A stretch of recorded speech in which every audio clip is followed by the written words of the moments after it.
যদি দেখার ইচ্ছা হয় তোমার নিঠুর মনে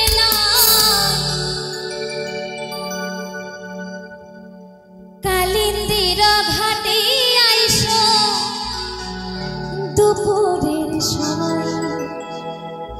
শ্রীমতী রাধারানী বলছেন প্রাণ গোবিন্দকে যে যদি তোমার একটু আমাকে দেখার ইচ্ছা হয়, কারণ আমি তো পরের ঘরের স্ত্রী, তাই চাইলেই তো আর তোমার সঙ্গে আমি দেখা করতে পারি না, তাই আমাকে যেতে হবে অনেক ছল কৌশল করে। কেমন করে না, জল আনতে যাওয়ার নাম করে কিন্তু শ্রীমতী রাধারানী প্রাণ গোবিন্দের সঙ্গে দেখা করতেন।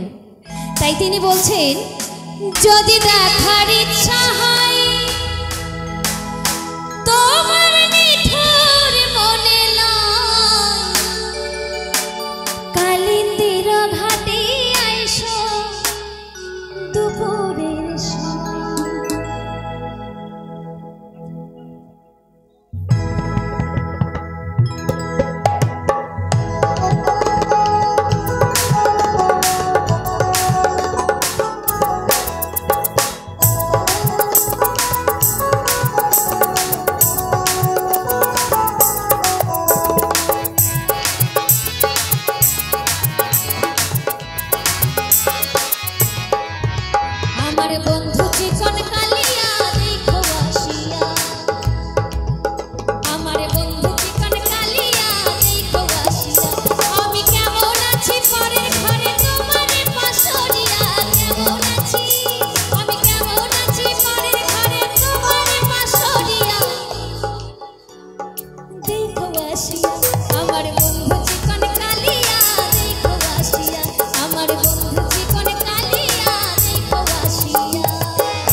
অসংখ্য